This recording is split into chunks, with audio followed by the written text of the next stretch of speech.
हिंदुस्तान ने की है पिच टैंपरिंग। ऑस्ट्रेलिया का इल्जाम हिंदुस्तान ने आख्या है कि तुसी दवो क्रिकेट वल ध्यान। बॉल टैंपरिंग तो बाद की हुंदी है पिच टैंपरिंग, तुहानू दसांगे अज दी इस रिपोर्ट दे विच। तुसी वेख रहे हो इंडोज टीवी ऑस्ट्रेलिया ते मैं तुहाडा मेज़बान पाकिस्तान तो नासिर अली।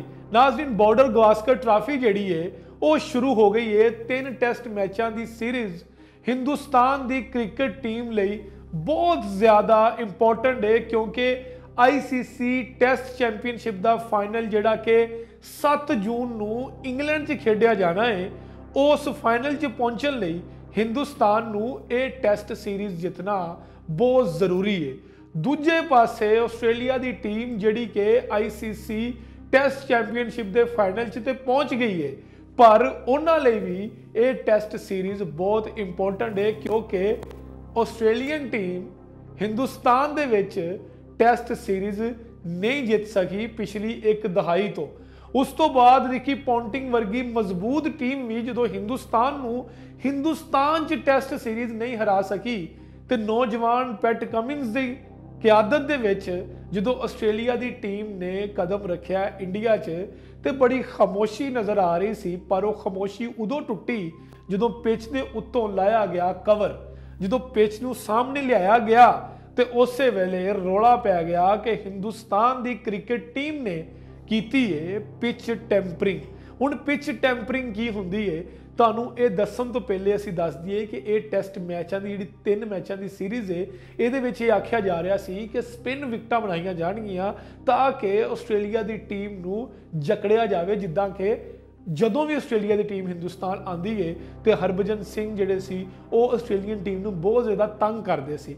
इस दफा तो जिहड़ा अक्षर पटेल, उस तो बाद सुंदर, उस तो बाद अश्विन, रविंद्रा जडेजा, इदां दे स्पिनरां दे नाल इंडिया जिहड़ा है वो ऑब्वियसली बनाएगा स्पिन विकटां।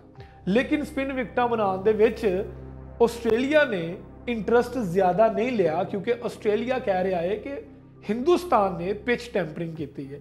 ऑस्ट्रेलिया ने इल्जाम लाया है कि पिच नूं एक साइड तो बहुत ज़्यादा खराब किया गया है ताकि स्पिनर जिहड़े हैगे ने उत्थे गेन टर्न करके ऑस्ट्रेलिया के बैट्समैनों नूं आउट कर सकन, क्योंकि ऑस्ट्रेलिया के बैट्समैनों के विच मिडल ऑर्डर जिहड़ा है वो सारा राइट हैंडर बैट्समैनों ते यानी कि सज्जे हथ नाल खेलन वाले बैट्समैनों ते मुश्तमिल है, जिहदे विच मार्नस लबिशो ने, उस तो बाद थल्ले स्टीवन स्मिथ आते हैं, पीटर हैंडरस्कॉम आते हैं, उस तो बाद जिहड़े कप्तान पैट कमिंस ने वो ने, यानी कि जिन्ने भी ज़्यादा राइट हैंडर बैट्समैन ने उन्होंने वाली साइड तो विकेट नूं खराब किया गया। ऑस्ट्रेलिया का इल्जाम है कि उस साइड से रूल नहीं किया गया, उस साइड से पिच तो रूल नहीं किया गया, ना उत्थे पानी लगाया गया, बल्कि उस हिस्से नूं खुला छड़ दिता गया तो बाकी पिच नूं कवर किया गया। ऑस्ट्रेलिया की एक अखबार ने यह भी दिखाया कि पिच की एक साइड से सिर्फ रूल किया जा रहा है, एक साइड से रूल जिहड़ा वो नहीं किया जा रहा, ताकि उस साइड से अश्विन नूं, जडेजा नूं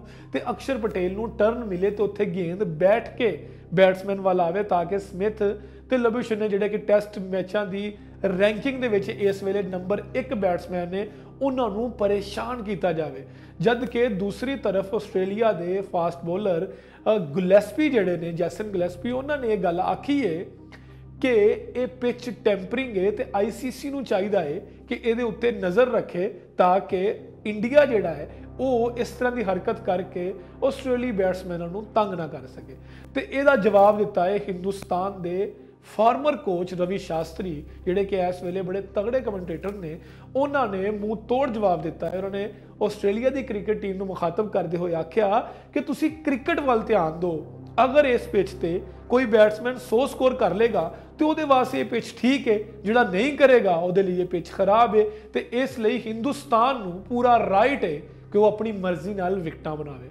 रवि शास्त्री साहब ने आख्या कि जदों हिंदुस्तान की क्रिकेट टीम या कोई भी एशिया की क्रिकेट टीम ऑस्ट्रेलिया खेडन जाती है तो उस वेले उन्होंने बाउंस ते तेज़ विकटां मिलदियां ने, क्योंकि ऑस्ट्रेलिया की रवायत है कि वह बाउंस ते तेज़ विकटां बनाता है, जबकि एशिया 'च स्लो विकटां बनदियां है। तो साडा राइट है ਕਿ ਅਸੀਂ ਵਿਕਟ ਨੂੰ ਜਿਸ ਤਰ੍ਹਾਂ ਦਾ ਮਰਜ਼ੀ ਬਣਾਈਏ, ਉਹ ਸਪਿਨ ਵਿਕਟ ਹੋਵੇ, ਉਹ ਫਾਸਟ ਵਿਕਟ ਹੋਵੇ, ਇਹ ਮੇਜ਼ਬਾਨ ਮੁਲਕ ਦਾ ਹੱਕ ਹੁੰਦਾ ਹੈ। ਹੁਣ ਦੇਖਣਾ ਇਹ ਵੇ ਕਿ ਨਾਗਪੁਰ 'ਚ ਸ਼ੁਰੂ ਹੋਣ ਵਾਲਾ ਇਸ ਟੈਸਟ ਮੈਚ ਦੇ ਵਿੱਚ ਆਸਟ੍ਰੇਲੀਆ ਦੀ ਟੀਮ ਜਿਹੜੀ ਹੈ ਉਹ ਪਿਚ ਟੈਂਪਰਿੰਗ ਦਾ ਉਹਨਾਂ ਨੇ ਇਲਜ਼ਾਮ ਲਾਇਆ ਹੈ, ਉਹ ਵਾਕਈ ਉਹਨੂੰ ਸਾਬਤ ਕਰ ਸਕੇਗੀ, ਉਹਦੇ ਉੱਤੇ ਪਰਫਾਰਮ ਕਰ ਸਕੇਗੀ ਜਾਂ ਨਹੀਂ। ਇਹ ਨਾਗਪੁਰ ਟੈਸਟ ਜਦੋਂ 13 ਮਾਰਚ ਨੂੰ ਖਤਮ ਹੋਏਗਾ ਉਦੋਂ ਪਤਾ ਲੱਗੇਗਾ। ਵੇਖਦੇ ਰਹੋ ਇੰਡੋਜ਼ ਟੀਵੀ ਆਸਟ੍ਰੇਲੀਆ।